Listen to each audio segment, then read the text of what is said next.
streaming again. Alright. Give me a minute.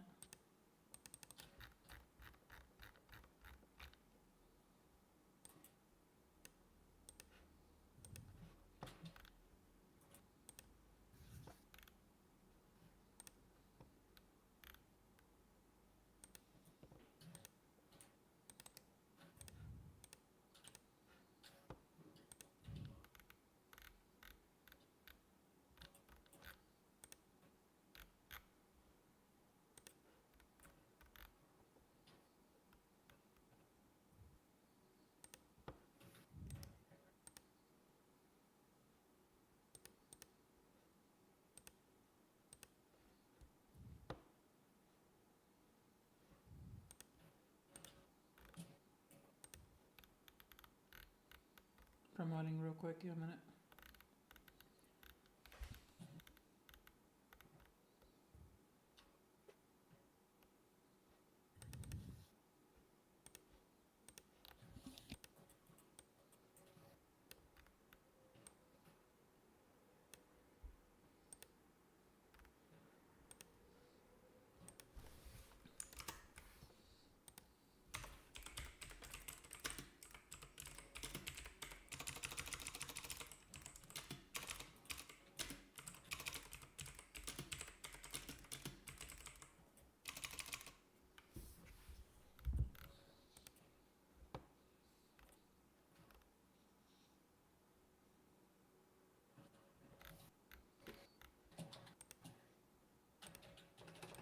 So fucking angry I have power went out.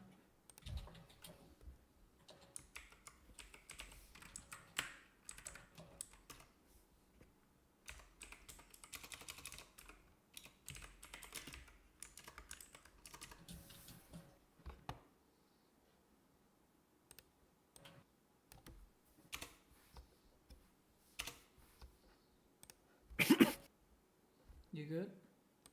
Yeah. Alright. Just throw something at the wall. Allergy season.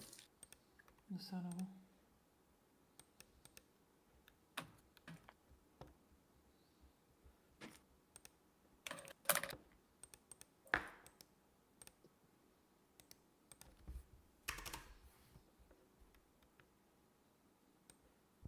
I think I'm gonna restart my computer. I don't know if I'll be back on call though. Take your time. Alright. If I don't see you guys, then talk to you later. Alright, goodbye. Alright.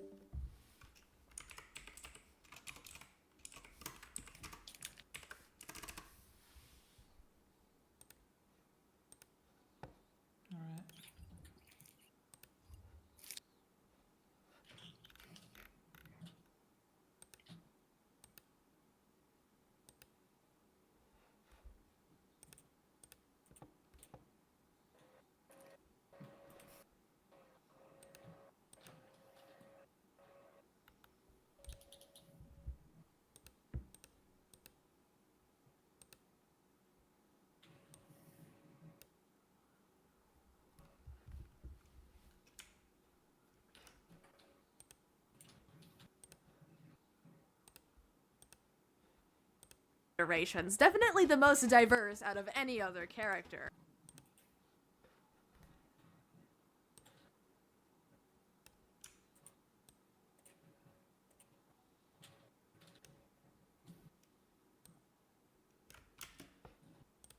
At one point, the designers were planning for Ralph to have a 3D 8-bit model for the entire movie, but the electric walls start to close around her.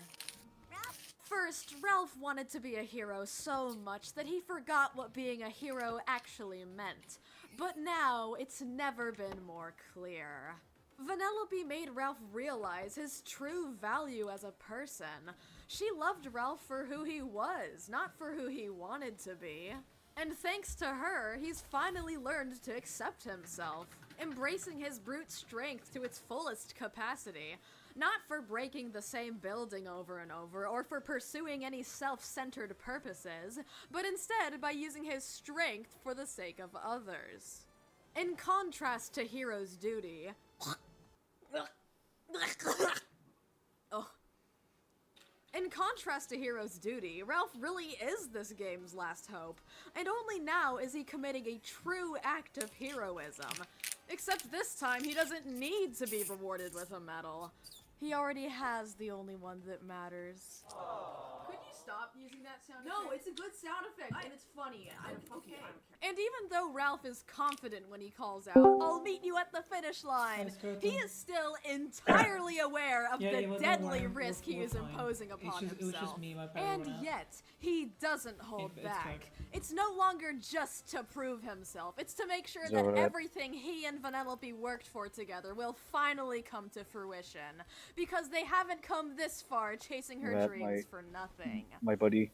And What's up? then it hits him. Look at Chad. Hey, so you remember that Cybug that ate King Candy a few minutes ago? It turns out he's kind of been reincarnated into a giant bloodthirsty killing machine. In other news, I am pleased No, it's to muted, it's announce muted, that by it's this point in the video, we have surpassed the runtime of the movie itself. And I think that calls for a celebration. Pac-Man It will doesn't be play the jump there. skip. There's like This that fucking that old fancy music. Sonic with the little dick. Oh, I'm sorry. Oh.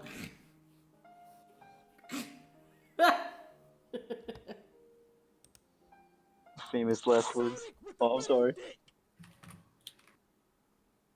Oh, I'm sorry.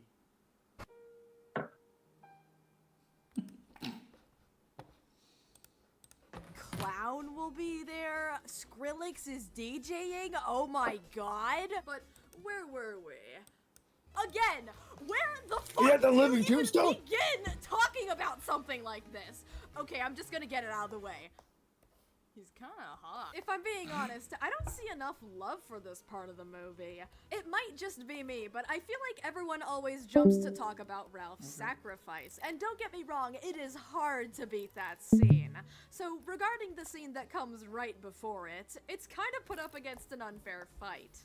Which is absolutely insane, considering the villain transforms into a 20-foot-tall bug monster. Cybug King Candy is an absolutely unhinged final addition to this movie. Like, there are less than 10 minutes left, but the creators were thinking, Yeah, so we wanted to make sure that every child and adult watching this movie would have nightmares for the next 3 weeks.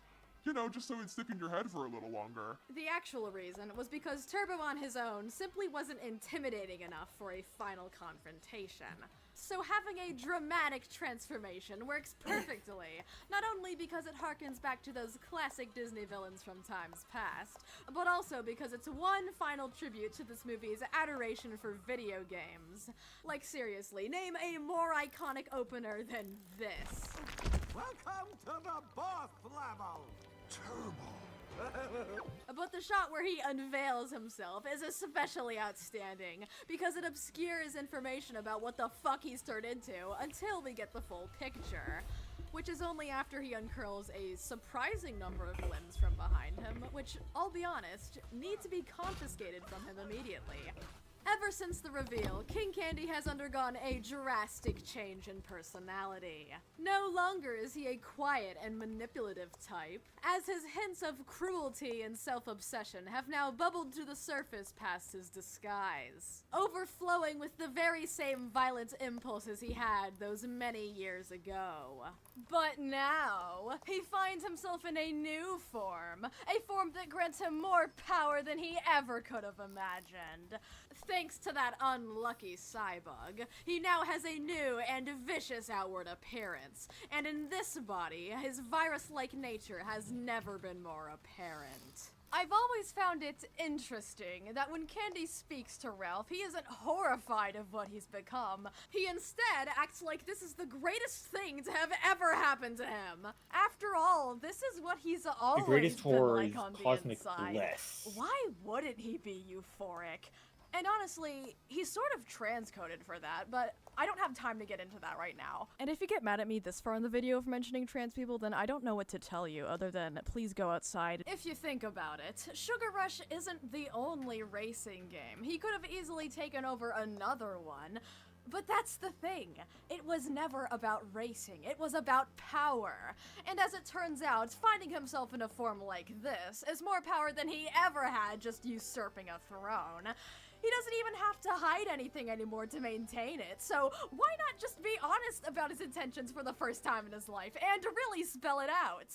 I'm gonna take over the arcade, and I'm killing you. I'm killing you. I don't care about anything else. I don't give a shit about anything. Next, I want to take a closer look at his design. But before we explore the horrific implications of him taking this body for himself, let's take a little detour and explore a few concepts of what could have been. But it's nothing to worry about. Like, it can't be any worse than it already is, right?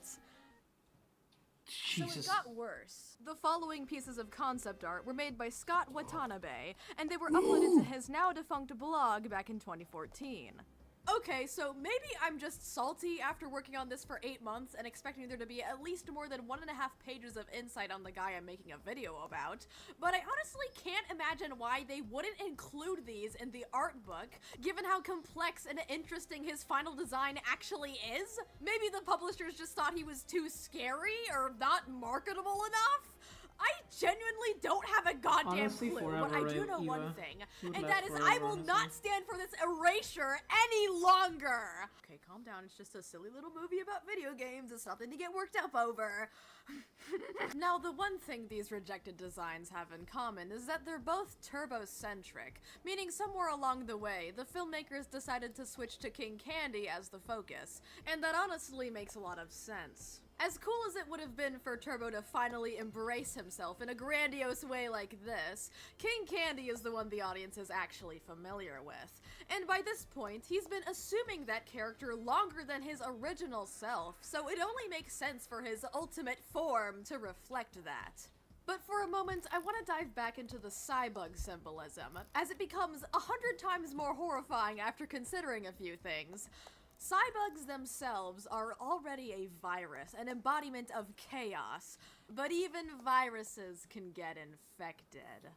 Behold, whatever the fuck this is yet another concept of Turbo's Cybug form, and in this godforsaken illustration, he is not only startlingly bald, but depicted bursting out of a Cybug's brain as it's still alive. So that's metal as fuck, but also really unfortunate for the Cybug. We can see thick tubes originating from the insect's thorax connecting to his back. He now has a modified robotic eye and has adorned himself with one of its claws. He sits up proudly as a pilot to this unwilling mind, and yet he's restrained to it. And the more I look at it, the more it reminds me of Calamity Ganon crossed with that zombie ant fungus thing that happens in real life. Turbo is the fungus. But Turbo here is simply doing what he does best, hijacking the life of another living being in order to heartlessly exploit whatever it has to offer. So I that's hate the nice. mushroom. Although some of Yep. this Been mentioned overt before, symbolism that's- was lost in his final design, even now we can still see how the Cybug's body was hijacked from the inside. Where its face would have normally been is now a hollowed out husk, replaced with the parasite's own twisted visage. On second look, I fucking hate that his neck is retractable. He's like a little worm living in there. Ew, get him out! I'm still not done talking about him though. Let's see, for the entire film, we've gotten a pretty solid sense of scale for our buddy Ralph. He's got a pretty hulking stature, and is rarely ever eye level with anyone. Furthermore, near the beginning of the movie, he can barely fit anywhere, which is a clever metaphor to communicate how he feels boxed in and unwelcome in his own game. Like he said, I'm 9 feet tall. I weigh 643 pounds. but it's not like any of that matters to a giant six-legged hunk of metal in Nightmares, who whacks around a full-grown man like he's nothing but a sopping wet Webkins. I also want to mention the obvious. This is a pretty dark scene for a kids movie. I say kids movie in quotes because it's an animated family movie. It's for everyone. Disney often steers away from saying, quote, kill and die, so it always hits a lot harder when they do. I especially like their use of it here, where it really complements Candy's sudden, drunken with power and zero fucks given attitude. Additionally, it reminds me of this moment in The Sequel That Shall Not Be Named, a moment that, in my opinion, completely falls flat. Please, no! Stop it! You're squishing him! You're gonna kill my best friend! I can't exactly make an educated argument here because I refuse to ever watch this movie in full, but it feels like a completely forced dark atmosphere. Now compare that to a scene where it happens a lot more naturally. I should thank you, but it'd be more fun to kill you. Let's watch her die together, shall we? Clearly, the original is the winner here, and it would also win in literally every other category. This scene truly captures the peak of King Candy's cruelty, as he can get away with whatever he wants with nothing to stop him. This includes heartlessly toying with Ralph's emotions by not only preventing him from saving Vanellope, but also carrying him hundreds of feet in the air against his will and forcing him to watch her get devoured by giant bugs. I know I've been jokingly saying there's no way he can get any worse, but he's finally done it. Rated PG for what the fuck, stop. We interrupt the end of this section to introduce something entirely new. Apparently a fucking storyboard just dropped! What is that? As I just mentioned, the last time this happened was in 2014, and this just released on August 10th. So of course I have to talk about this in its entirety. The conclusion of the movie can wait. And yes, it does get worse. Again! This iteration of the battle bears quite a bit of resemblance to what we see in the final film, which is the entire purpose of a storyboard, but it's also much more intense. Like, Ralph doesn't just throw him here, he grabs him by the tail and slams him to the ground. Also, this thing's opener, simply being, Hello, Ralph. is absolutely chilling. Like, since when did he become HAL 9000? Either way, he does in fact end up saying, "Are you ready for the boss battle?" afterwards, so it's not too far off. Anyways, let's talk about this crazy Terminator-looking design, because it's nothing like we've seen before, and quite frankly, metal as fuck. It doesn't even resemble King Candy or Turbo for that matter. And if you wanted more of that skull motif, well, here it is in all of its horrible glory. The cybugs already resembled skulls to an extent, but here it is abundantly clear that everything about this thing is an embodiment of death. It doesn't smile, it doesn't laugh, it doesn't visibly delight in tormenting Ralph. It only has one goal, and that is to kill. If you've thought Let's Watch Her Die Together was dark, this Cybug King Candy straight up grabs Ralph by the shirt and says, "She's dead, Ralph. You both are. And now, I'll be the most powerful virus in the arcade." And then he tries to stab him in the face, and Ralph is forced to struggle and push his claws away, all while still turning to look down at Vanellope, facing her certain doom. Rated PG for, dude, what the fuck were you even thinking? Oh my god, this is brutal.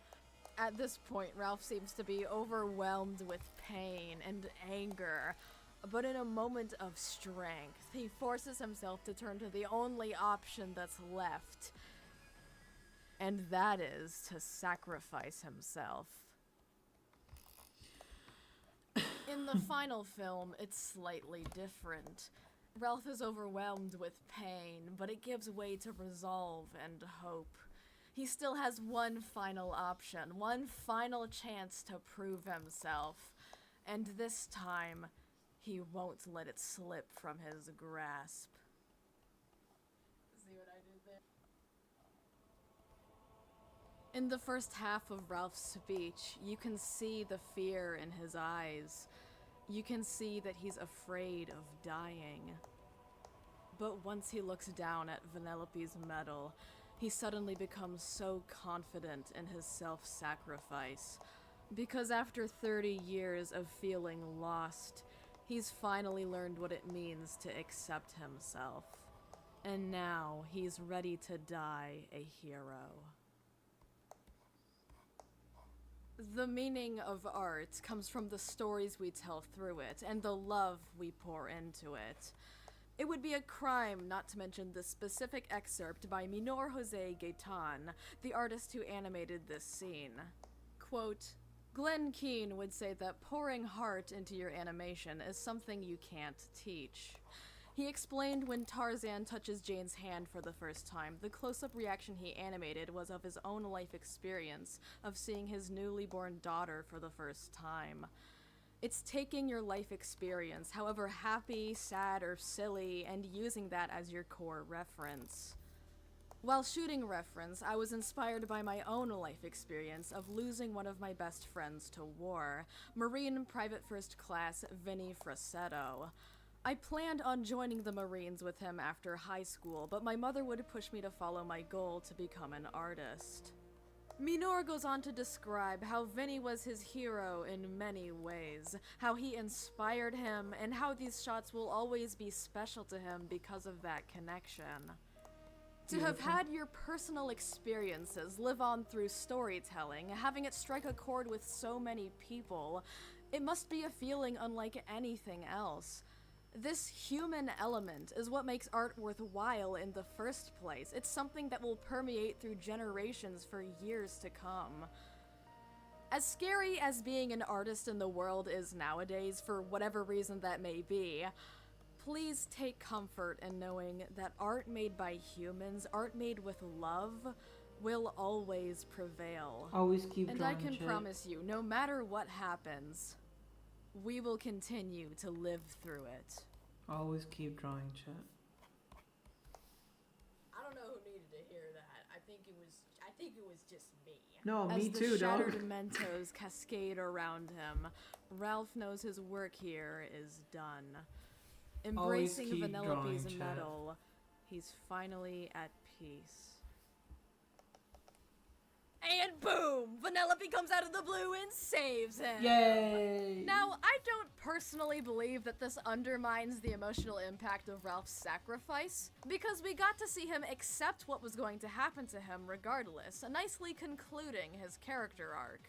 And although it's a little abrupt, we are given some in-movie explanations as to how this is possible.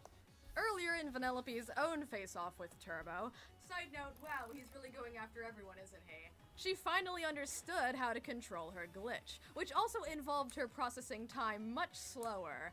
So that detail alone makes this ultra-fast rescue mission a lot more plausible. The random cart she used also wasn't out of nowhere. During the evacuation, it's shown to be left behind at the entrance by, who is that? So I was gonna make a joke about how nobody cares who this is, but I actually really like her design, so say hello to the new best character, Crembulina di Carmelo. With that, Vanellope rescues Ralph in the nick of time using her unpatched clipping capabilities, escaping Diet Cola Mountain as it erupts in all its carbonated glory. Now entranced by the molten glow, every cybug is hopelessly drawn to its fiery demise, helpless to resist their hard-coded programming. And I think we all know whose turn it is next.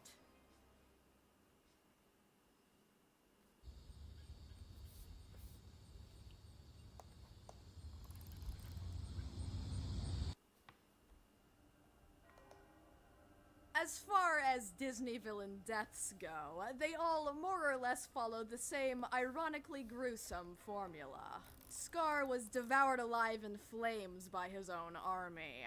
Clayton was so consumed by fury that he hadn't realized his own fatal shortcomings. And Judge Claude Frollo fell into the very hellfire he had sworn to resist. Turbo was no different. He was met with two facets of his shattered mind, the side of greed, the one that ultimately drove his actions, and his original self, the one that resisted to no avail.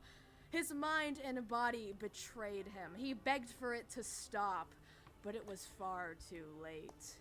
He flew too close to the sun, and now he is no longer himself. Wait, did I leave? Blah. What happened? It's hard to say when Turbo reached the The point blah. of no return. What happened? Perhaps it was the moments he decided to steal a little I'm not girl's sure life for his you, own selfish like, desires. You seem like I guess Or when kind he of left the tampered with call the very and fabric kicked me of out when his I existence. I was kicked It out. could What have been happened? that fated day many I don't years know. ago. The moment jealousy overtook him. Or maybe it was the second he got a taste of the spotlight. This hypnotizing urge for the light was already hard-coded into him, even before he transformed into what he is now. And it is this urge that has led to his demise time and time again.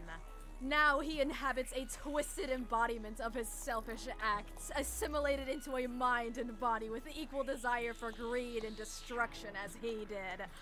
Because playing God did not come without consequence. Peak video, dude. May his soul rest easy in hell. Now, I could get into end of movie nuance here, but by this point, I'm completely dead, so here's a fun little summary instead. The finish line is repaired, and Vanellope finally crosses it, resetting the game to its former glory and restoring her place as rightful ruler of Sugar Rush. She then organizes a public execution for all of her bullies, Yay. which she unfortunately doesn't go through with. Fuck. But of course, this royal appearance isn't exactly her style. Instead, Vanellope embraces who she really is, glitch and all, and not the flawless princess her code says she should be. And since the arcade is about to open, she and Ralph have a heartfelt goodbye, which is soon accompanied by a stinky goodbye.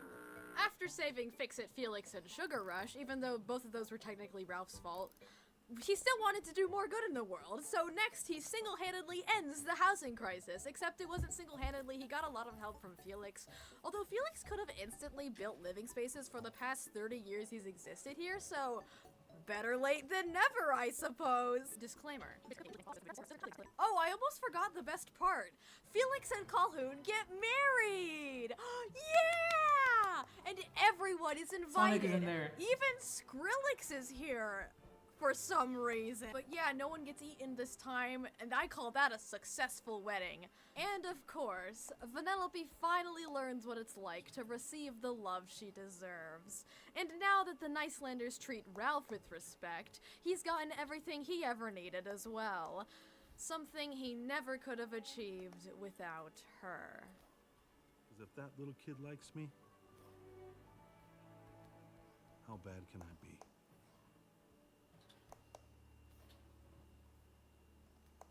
Oh my god, we made it! Everyone, embrace. Yay. Done it. Before we end things, I just want to add that all music featured in this video has been compiled into a giant playlist, which can be found in the description. Okay, moving on. The whole point of this needlessly long essay was to spread some positivity and appreciation about one of my favorite movies of all time, with one of the best Disney villains in recent years. And maybe also spark some new discussion as well. So if there's anything that stuck with you, or you have any hot takes, feel free to comment those below, and I would be more than happy to discuss things. And knowing how nice so many people have been during the long development of this video, I'm probably gonna cry while reading them too. Now, I don't want to get too sappy, but slowly watching this vague idea I had one night after studying form into a 2-hour-long video. The original plan was 35 minutes, by the way. And chipping away at that vision nearly every day for 9 months has been one of the most fulfilling creative experiences of my entire life. That's not because it was easy. There's been a lot of crippling anxiety surrounding this video, but I've gotten better with it. I'll leave it at that. But enough about me, because I didn't make this movie to be as amazing as it is. That credit is due all to the incredible, talented, and passionate artists that came together way back in 2010, or perhaps even earlier, to create this film in the first place. Seriously, I only skimmed the surface. These people deserve an entire video dedicated to them on their own. But with all that said and done, I sincerely hope you've enjoyed this video as much as I loved making it. 10 out of 10 dollars. Although, there are still quite a few people I have yet to thank.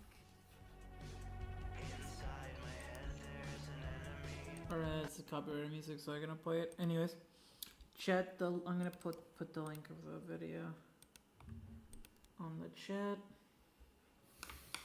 so I can properly create them.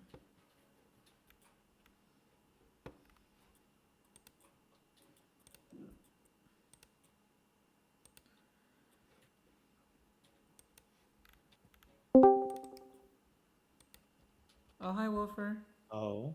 Hey guys.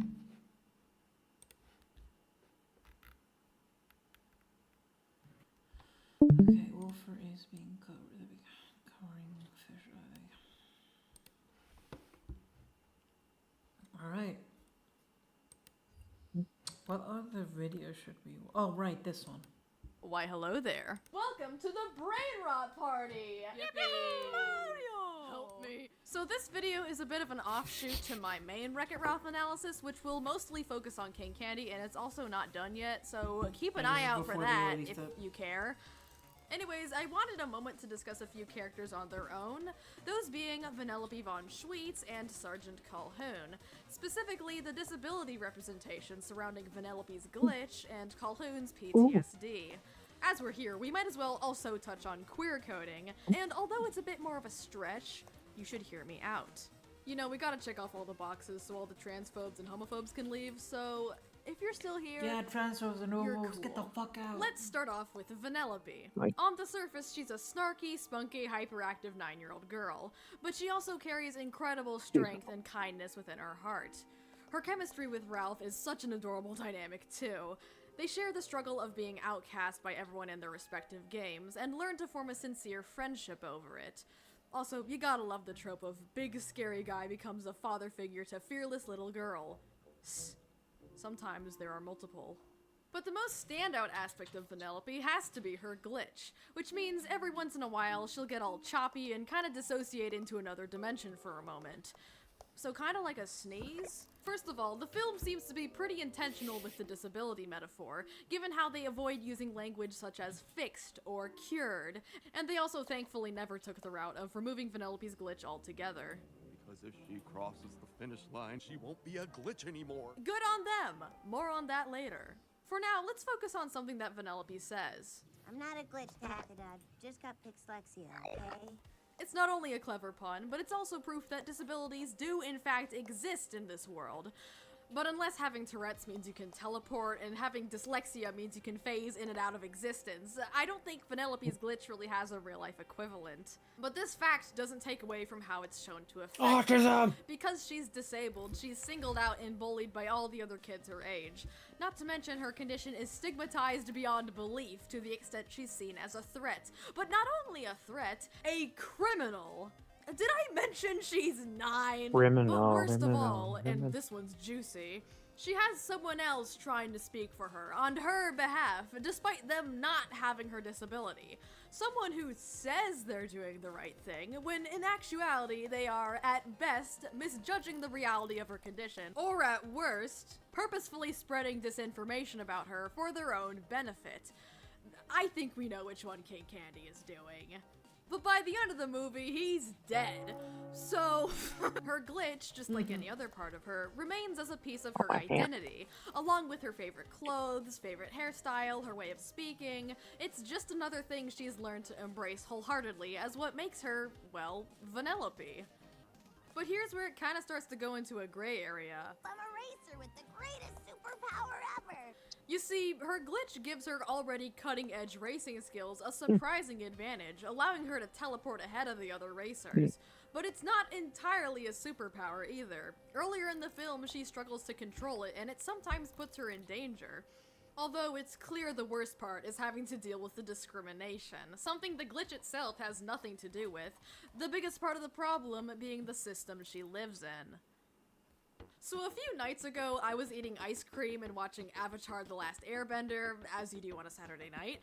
I had watched Season 2, Episode 6, which is where we meet a character named Toph. Toph is a little girl who lives in the wealthiest family of her Earth Kingdom village. But due to her overprotective parents, at night she turns to a double life. Possessing incredible earthbending talent, she sneaks off to fight at tournaments, where she easily triumphs as the champion fighter. But she's gay. She's blind. And her ring name is the Blind Bandit, which is also the name of the episode. You'd expect the sense of sight to be pretty crucial for combat, but not for Toph, because this means she's been able to fine-tune her other senses to a T, allowing her to develop a uniquely exceptional earthbending strategy that nobody else can predict, that being waiting and listening. Her raw skill, however, does not save her from being patronized for her blindness, most notably by her family. My daughter is blind. She is blind and tiny and helpless and fragile. She cannot help you. Something that weighs down on her immensely, and something that's prevented her from even making any friends.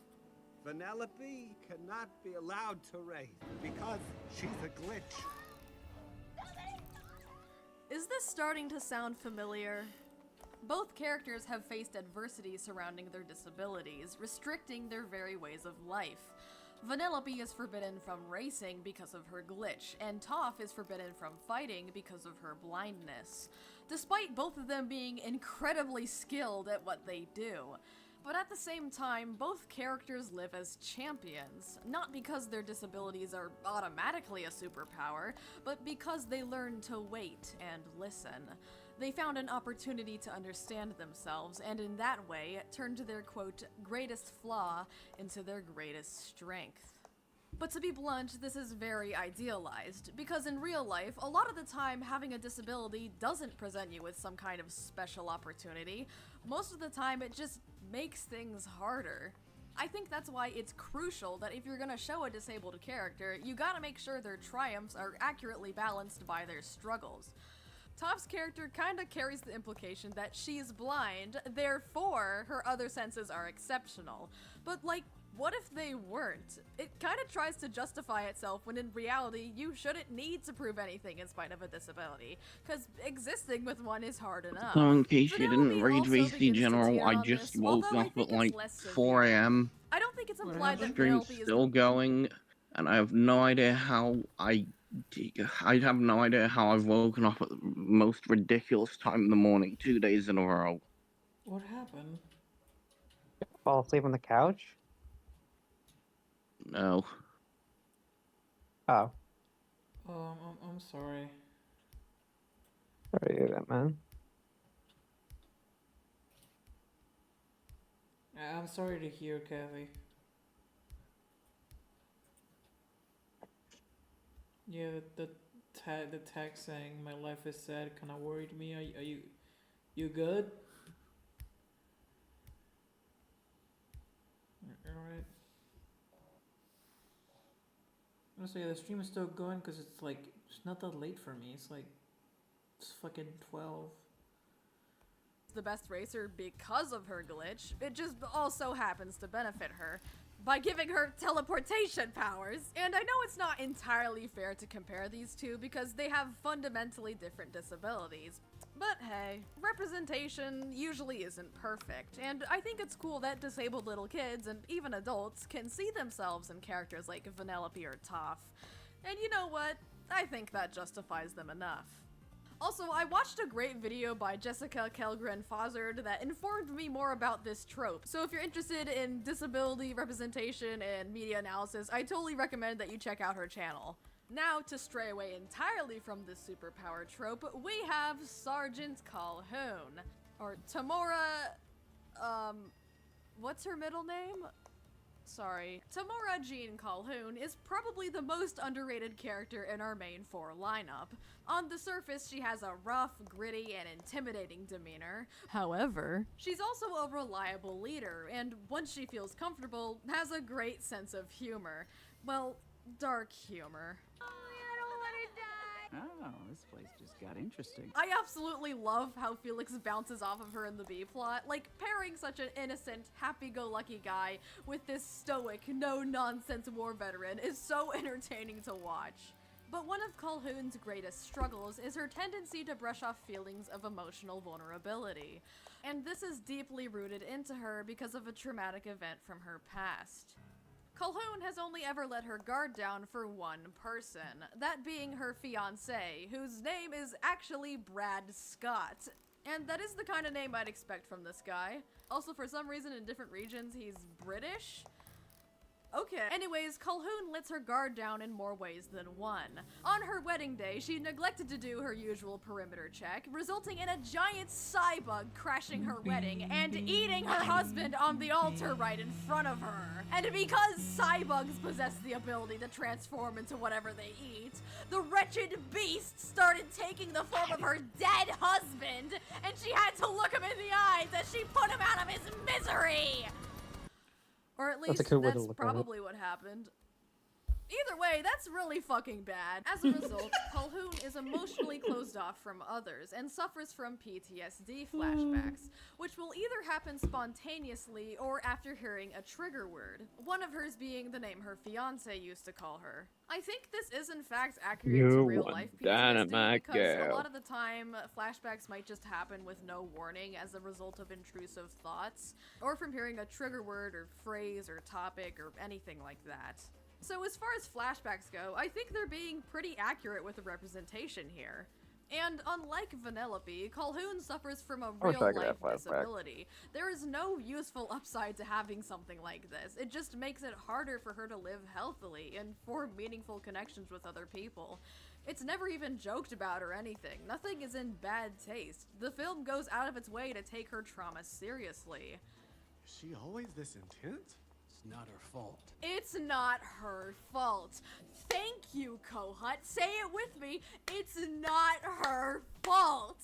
Believe it or not, Calhoun was once planned to have a camouflage ability, which would have symbolized how she feels forced to mask her emotions. The production team sadly decided against it, reasoning that it would have made her too difficult to relate to, which is a bit of a crime if you ask me, because that sounds awesome. But eventually, Felix is the one person who teaches her to love again, somehow. Like, he is not only out of her league, he is in, like, an entirely different dimension, 3 feet closer to the ground.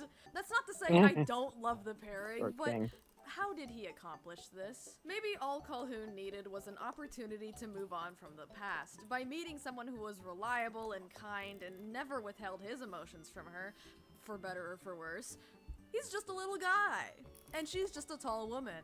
And at this point, I think Felix is into the kind of woman who will actually just kill him. But by the end of the film, Calhoun and Felix have their wedding, in the very same chapel where her trauma took place. Except this time, the soldiers are evidently very prepared to protect her.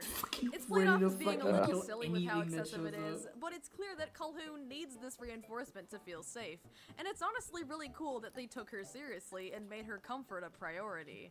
So even if the scars of her past never fully disappear, she's now able to push aside those painful thoughts with memories of love. No, we gotta check off all the boxes. Chad, guess what I just found out? I tried to use the erase feature with my pen. It's not working. I remember when I did that. Guess what? I have to restart the fucking stream again if I want to draw again. I am finishing this and then I'm moving to Fortnite. I'm not drawing anything else. I am done. I'm sorry to hear that. I'm done. Have a good Fortnite. Good luck nutting. And it's honestly really cool that they took her seriously and made her comfort a priority. So even if the scars of her past never fully disappear, she's now able to push aside those painful thoughts with memories of love and comfort, allowing her to finally and properly heal and to ultimately start a better chapter of her life. And that's so beautiful. Like, I am so happy for her. To be fair, it's pretty surface level stuff, given we're only shown 2 flashbacks, and they never explicitly say Calhoun has PTSD, but it's simple and effective with what it's trying to be. They not only share her struggles and how detrimental this condition is to her life, but they also share how she's healing, and they do so in a way that isn't dismissive of her anxiety. So to the writers of this movie, good on you guys. But it's time to get a little silly, and transgender? Vanellope is trans-coded? Allow me to explain. What are you, nuts? Come on, this isn't me. This is me. Wreck-It Ralph is fundamentally a movie about identity. It includes themes of trying to disprove misconceptions about yourself, trying to break from a system of oppression, and the journey it takes to heal from trauma. If you get down to it, the person Vanellope is programmed to be is somebody she simply doesn't identify with. Not to mention, as princess, she was programmed to take a very feminine, polite, and reserved role. Instead, Vanellope is choosing to be a lot more tomboyish and adventurous because those are the traits that most resonate with her. No, I'm not saying that because she's tomboyish it means she has to be trans, because you can be cis and still disregard gender norms. But I'm saying this because she explicitly chooses to define herself differently from who she used to be. Even though that isn't inherently trans, which is why I'm saying it's more like she's trans-coded, because it's more like her circumstances just line up with some shared experience that trans people have. Anyways, enough rambling! Your programming is a crucial deciding factor in your identity, and yet it lies completely outside of your control. It determines your circumstances, your genetics, what you do with your life. It's a pretty big deal. So Vanellope's decision to present differently because she was unhappy with her programmed self definitely bears some resemblance to exploring one's gender identity. But Vanellope's experience hasn't been without struggle. Gender dysphoria is not something you need to feel in order to be trans, but as a common shared experience, it can often be a driving factor. But speaking of driving, Vanellope's so-called dysphoria is that she's bullied for wanting to race, due to an aspect of herself that she has no say in, that being her glitch. I want to use her glitch as a different metaphor for this example. You will never be a racer, because you're a glitch, and that's all you'll ever be. Taffeta is arguing that Vanellope will never be the person she wishes to be because genetically she's another thing. Great argument, Taffeta. Good job owning that pesky liberal with facts and logic. But Vanellope actually starts to internalize this, which is exemplified when she says, I mean, everyone here says I'm just a mistake and that I wasn't even supposed to exist. What do you expect? It's one of the joys of being me. Honey, no! But not only does Vanellope have to deal with transphobic little candy children, when she herself is also a candy child, but she's also forced to live in a societal system that absolutely hates her. King Candy has used fear-mongering to stigmatize Vanellope's entire existence, and he also made it illegal for her to exist, and is constantly going after her, trying to lock her up because she supposedly endangers their game. Oh, somebody stop the glitch before she corrupts my children! Candy's purposefully taking away any opportunity Vanellope has to express herself so he can keep her in line. In reality, he's doing this because she threatens the system, because she threatens him. You heard that right. Being transgender scares your senators, so keep doing it. Yay. Regardless, Vanellope never gave up hope. She could never fully ignore that itch inside of her brain, saying she must be meant for something more. But after years of trying and failing and dreaming, she finally walks to a cart of her own. Not one she made by herself when she was alone in secret, but a real cart, with help from somebody else who understood. And so Vanellope chased her dreams. And now she finally knows what it's like to live them. So never stop chasing yours. Aww. Well, that was so nice of you to say to me. Thank you. Oh, sorry. Oh, you okay? That was a weird sound. Yeah. Okay, cool. I was just checking in. Anyways, all of this was just my thoughts and opinions on this movie. My opinions. I said they were my opinions. Please don't run me over with your bike. And let me know if you have other cool interpretations, because I will read my comments, and probably heart all of them, whether you want me to or not. Unless you say something mean, and in that case, I hope you get an itchy rash. Anyways, I hope you enjoyed, and let me know if you liked it. Okay, I'm done recording now. Goodbye.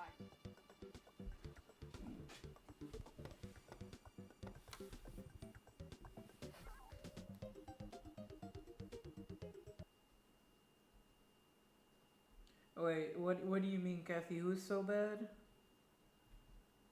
Like the character? Like the character I'm drawing? Who? What? How?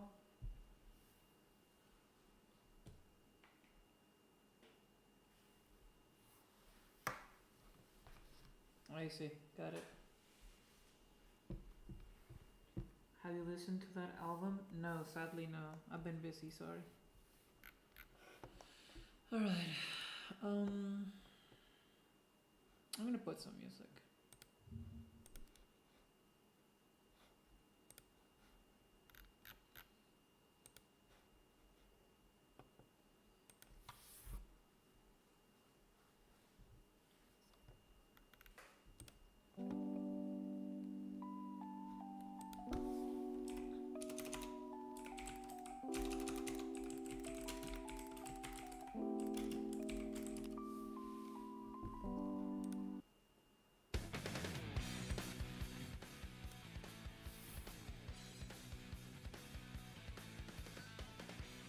Oh,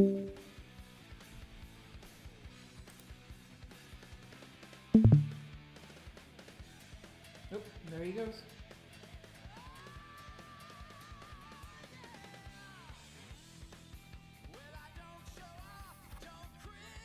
Yep, this is you and I. Also, what do you mean, goddamn? Why is your ass getting the fuck you in particular treatment today? What do you mean by that?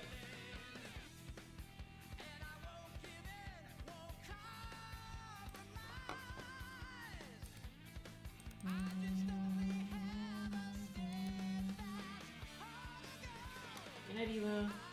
Stay safe.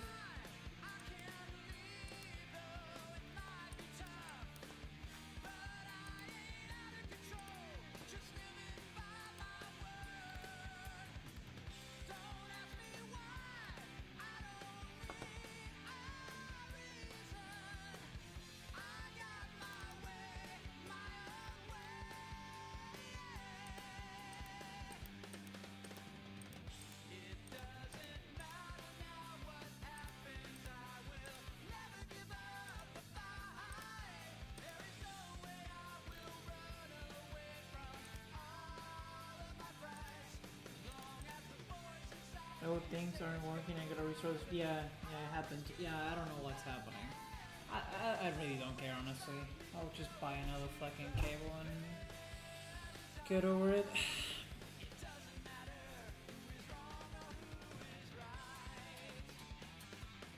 Tomorrow will be better.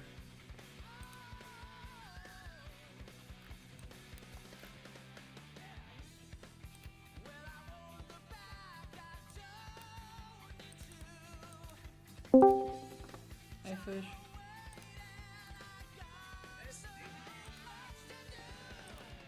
Fish?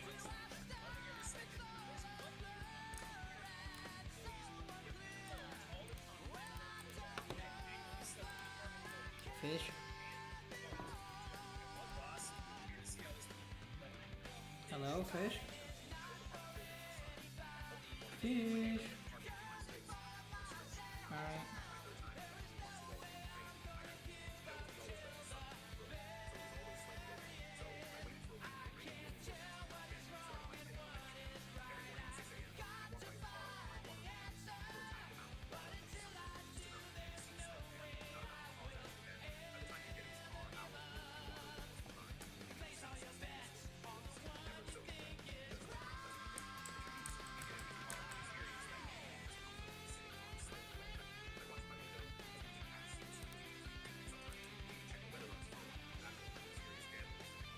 Fish, are you there? You still have sound on.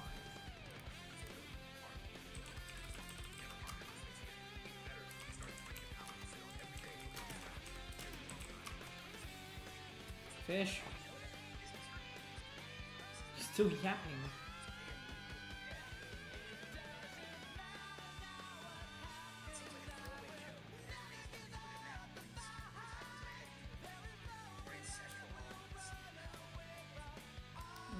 I'm gonna mute him real quick. There you go.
Holocard? What do you mean holocard commission?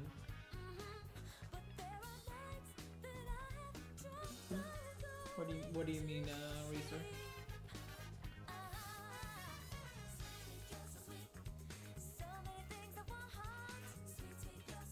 Oh yeah, remove background, yeah.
It is done.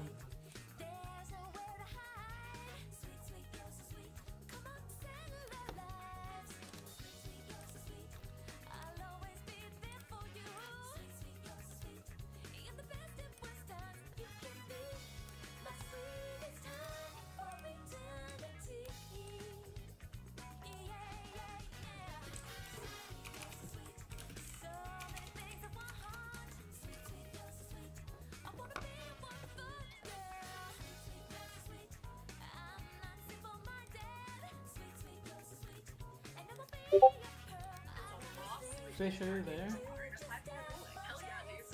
Fish. I'm just gonna disconnect them. There.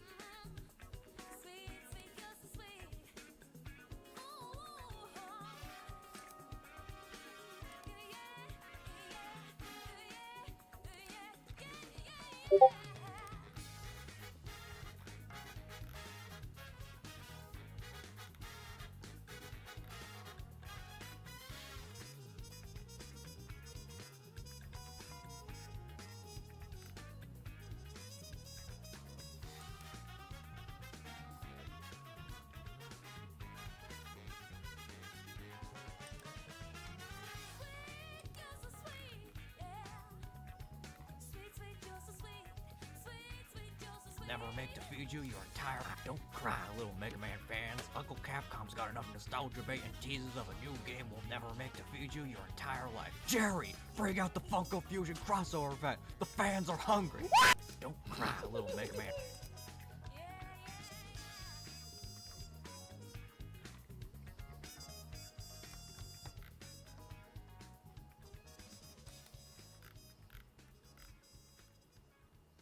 Don't cry, little FNAF fan. Papa Scott's got enough FNAF books to feed you your entire life. Andrea, bring out another anthology book series. The book. Don't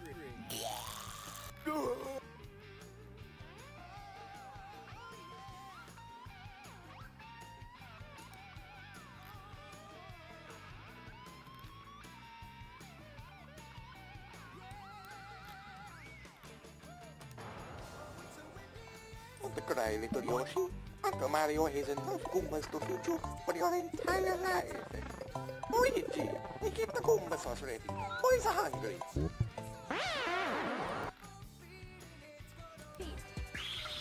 I'm Slendy Tubby.